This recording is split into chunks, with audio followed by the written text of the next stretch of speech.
Este es el programa 313.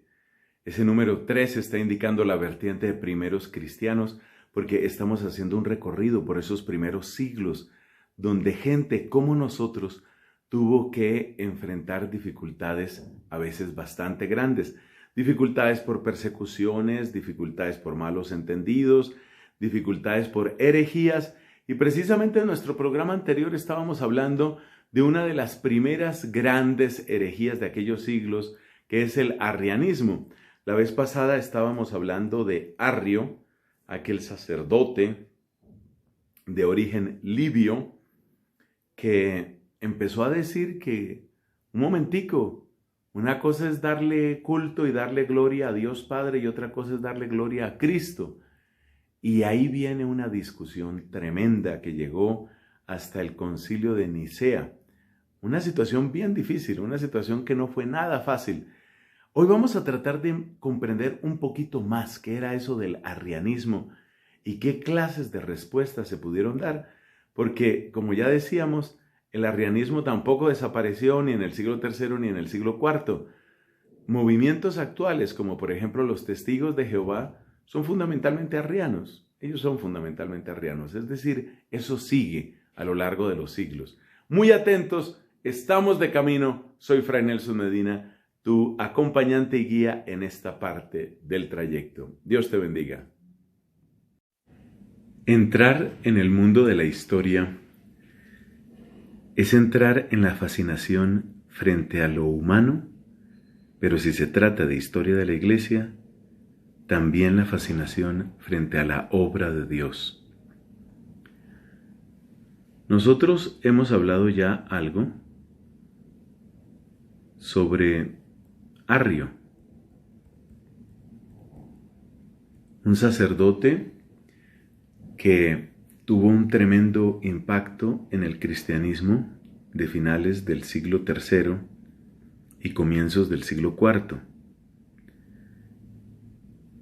Pero la pregunta cabe, ¿por qué era y por qué sigue siendo tan tentador el arrianismo, la doctrina que se vincula al nombre de Arrio? Es un poco lo que queremos explicar en este programa. Ante todo, Arrio no se hizo solo.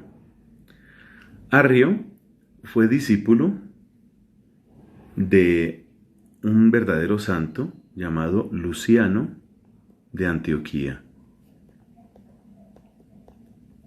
Esta Antioquía, de la que aquí se habla, es la misma ciudad que se cita en los Hechos de los Apóstoles cuando se nos cuenta que fue el primer lugar donde llamaron cristianos a los discípulos del Señor. Allí nos llamaron por primera vez cristianos. Luciano de Antioquía fue el fundador de toda una escuela de teología que hizo famosa esa ciudad. Luciano, a su vez, había sido discípulo de un obispo de muy mal recuerdo, llamado Pablo de Samosata, que otros pronuncian también Samósata. Pablo de Samosata tenía una idea de Jesucristo, sobre la persona de Cristo, muy contradictoria. Él era obispo, pero con una enseñanza terrible. Él consideraba que Jesús era simplemente un ser humano y que este ser humano había recibido el regalo de una porción muy generosa de la sabiduría de Dios, y ese era el Logos de Dios. Entonces, estas ideas, aunque pasaron a través de este gran santo y mártir Luciano de Antioquía, estas ideas le llegaron a Arrio. Y Arrio empezó a predicar en consecuencia. Un compañero de lucha de Arrio fue otro hombre, otro obispo, llamado Eusebio de Nicomedia. Eusebio de Nicomedia fue un personaje muy importante dentro de esta historia porque compartió plenamente lo que decía Arrio Y de hecho, una gran parte de la difusión del arrianismo se debió a este obispo. Este fue obispo y Pablo de Samosata también fue obispo. ¿Por qué era tan atractivo el arrianismo? Porque es que hay una serie de textos bíblicos que parece que se entienden más fácilmente a partir de la enseñanza de Arrio. Vamos a recordarlos aquí. Mire, por ejemplo, el caso de Proverbios 8:22. Proverbios 8:22 dice, refiriéndose a la sabiduría, el Señor me creó al principio de su obra, antes de que Él comenzara a crearlo todo. Entonces, pues esas palabras las aplicaba Arrio a Cristo. Observa lo que se dice, el Señor me creó.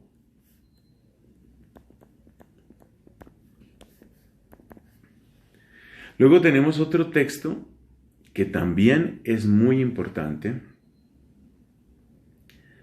Dice el Evangelio según San Juan,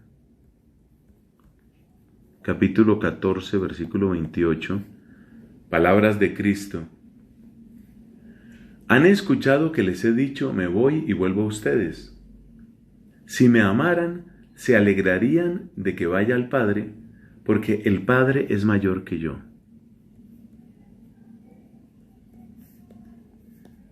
Esa expresión, el Padre es mayor que yo, también pues apoya lo que decía Arrio. Y hay todavía otro texto que hay que mencionar y que se encuentra en la carta a los Colosenses, en el capítulo 1. Ese famoso cántico de Pablo a los Colosenses contiene esta afirmación sobre Cristo. Dice aquí que Cristo es el primogénito de toda creación. Entonces, eso está en Colosenses, capítulo 1, versículo 15. Primogénito de toda la creación.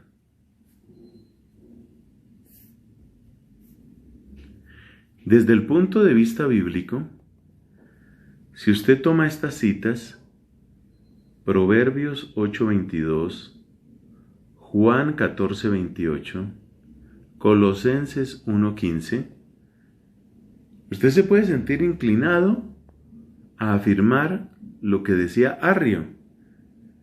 Si debemos aplicar Proverbios 8:22 a Cristo, entonces Cristo es una criatura, es decir, el Logos fue creado.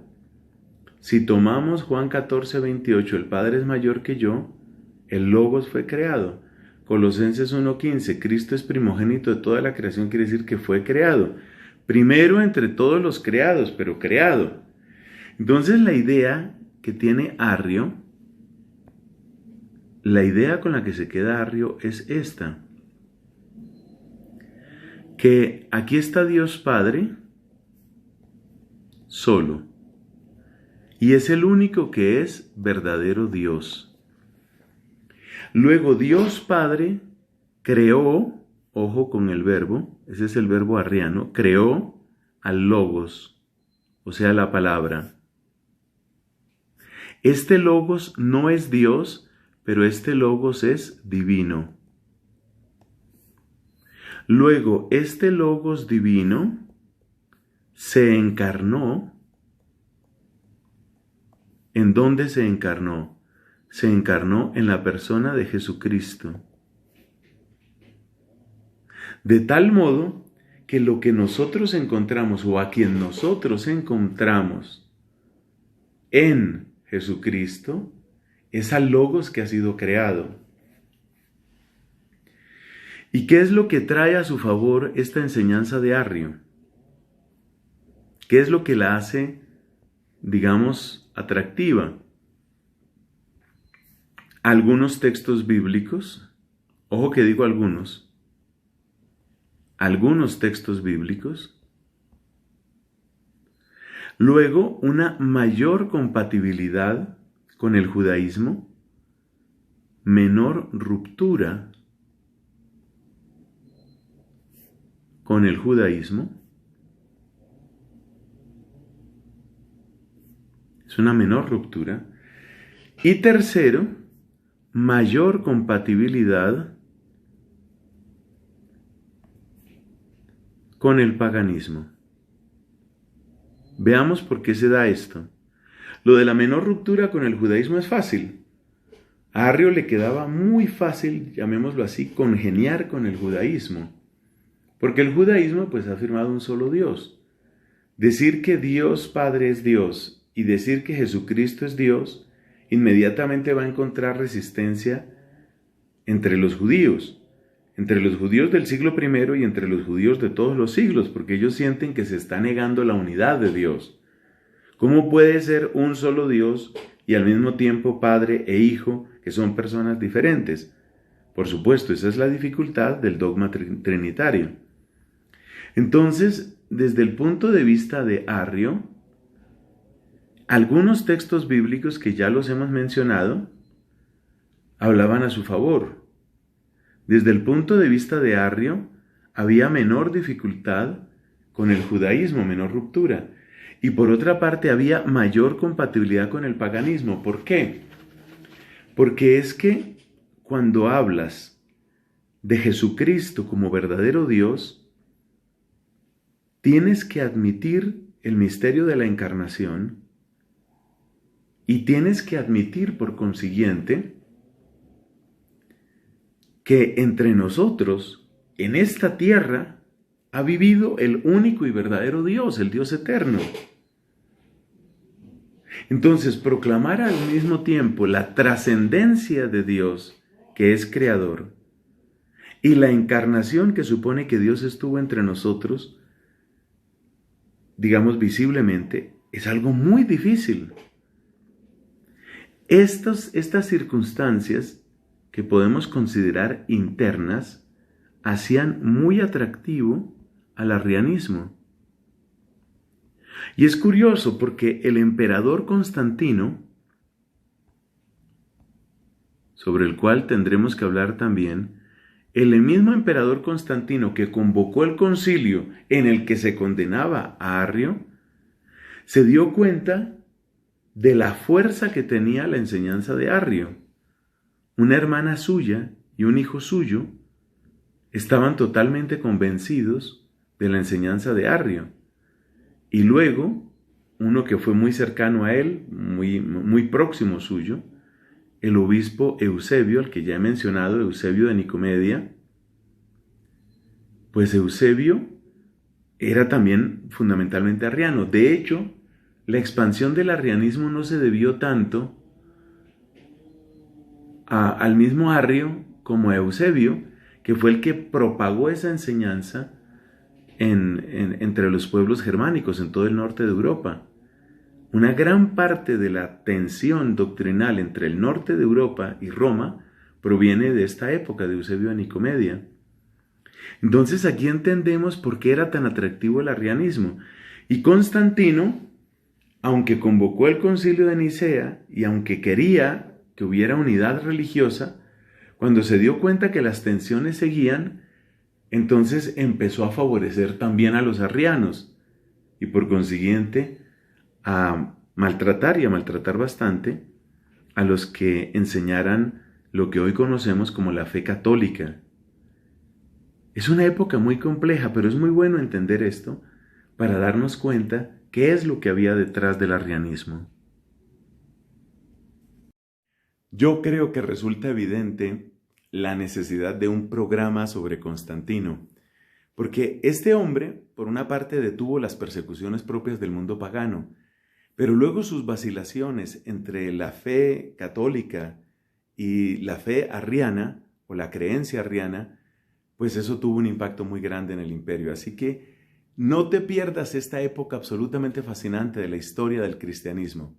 Está contigo Fray Nelson Medina y seguimos de camino.